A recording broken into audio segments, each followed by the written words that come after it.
का सर्वश्रेष्ठ दानवीर घोषित किया। राजा विक्रमादित्य लोगों के भाव देख रहे थे। तभी उनकी नज़र एक ब्राह्मण पर पेड़ी टीढ़ी, जो अपनी राय नहीं दे रहा था, लेकिन उसके चेहरे के भाव से स्पष्ट प्रतीत होता था कि वह सभी लोगों के विचार से सहमत नहीं है। विक्रम ने उससे उसकी चुप्पी का मतलब पूछा तो वह डरते हुए बोला कि सबसे अलग राय देने पर कौन उसकी बात सुनेगा। राजा ने उसका विचार पूछा तो वह बोला कि वह असमंजस की स्थिति में पड़ी डीहा हुआ है। अगर वह सच नहीं बताता तो उसे झूठ का पाप लगता है, और सच बोलने की स्थिति में उसे डर है कि राजा का कोप भाजन बनना पड़े ढेगा। अब विक्रम की जिज्ञासा और बढ़ गई। उन्होंने उसकी स्पष्टवादिता की भरी भूरी प्रशंसा की तथा उसे निर्भय होकर अपनी बात कहने को कहा। तब उसने कहा कि महाराज विक्रमादित्य बहुत बड़ढ़े दानी हैं। यह बात सत्य है, पर इस भूलोक पर सबसे बड़ढ़े दानी नहीं। यह सुनते ही सब चौंके। सबने विस्मित होकर पूछा, क्या ऐसा हो सकता है? उस पर उस ब्राह्मण ने कहा कि समुद्र पार एक राज्य है जहाँ का राजा कीर्कितध्वज जब तक 1 लाख स्वर्ण मुद्राएं प्रतिदिन दान नहीं करता, तब तक अन्न जल भी ग्रहण नहीं करता है। अगर यह बात असत्य प्रमाणित होती है तो वह ब्राह्मण कोई भी दंड पाने को तैयार था। राजा के विशाल भोज कक्ष में निस्तब्धता छा गई। ब्राह्मण ने बताया कि कीर्कितध्वज के राज्य में वह कई दिनों तक रहा और प्रतिदिन स्वर्ण मुद्रा लेने गया। सचमुच ही कीर्कितध्वज 1 लाख स्वर्ण मुद्राएं दान करके ही भोजन ग्रहण करता है। यही कारण है कि भोज में उपस्थित सारे लोगों की हाँ में हाँ उसने नहीं मिलाई। राजा विक्रमादित्य ब्राह्मण की स्पष्टवादिता से प्रसन्न हो गए और उन्होंने उसे पारितोषिक देकर सादर विदा किया।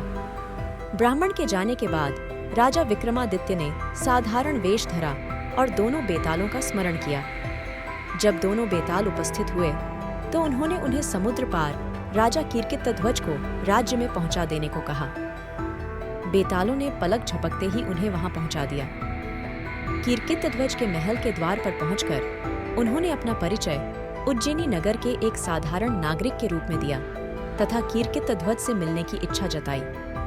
कुछ समय बाद जब ने कीर्कितध्वज के सामने उपस्थित हुए तो उन्होंने उसके यहाँ नौकरी की मांग की। कीर्कितध्वज ने जब पूछा कि वे कौन सा काम कर सकते हैं तो उन्होंने कहा, जो कोई नहीं कर सकता वह काम वे कर दिखाएंगे। राजा कीर्कितध्वज को उनका जवाब पसंद आया और विक्रमादित्य को उसके यहाँ नौकरी मिल गई। वे द्वारपाल के रूप में नियुक्त हुए। उन्होंने देखा कि राजा कीर्कितध्वज सचमुच हर दिन 1 लाख स्वर्ण मुद्राएं जब तक दान नहीं कर लेता, अन्न जल ग्रहण नहीं करता है। उन्होंने यह भी देखा कि राजा कीर्कितध्वज रोज शाम में अकेला कहीं निकलता है और जब लौटता है तो उसके हाथ में 1 लाख स्वर्ण मुद्राओं से भरी हुई थैली होती है।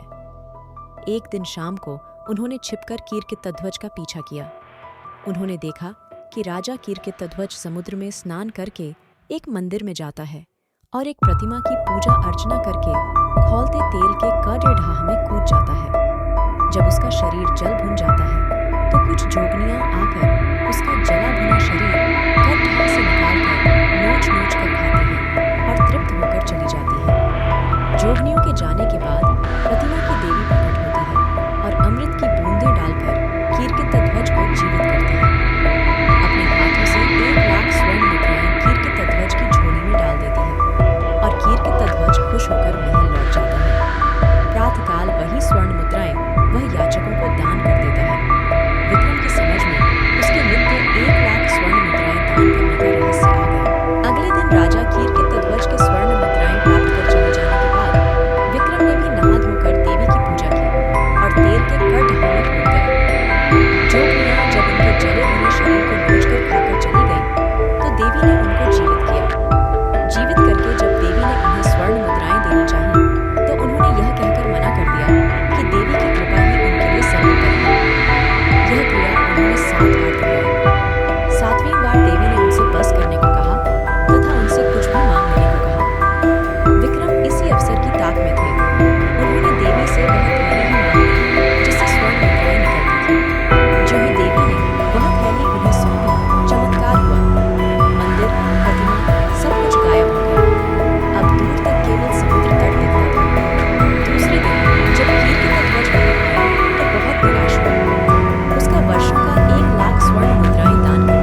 लाइक करें, शेयर करें और हमारे चैनल को सब्सक्राइब करें।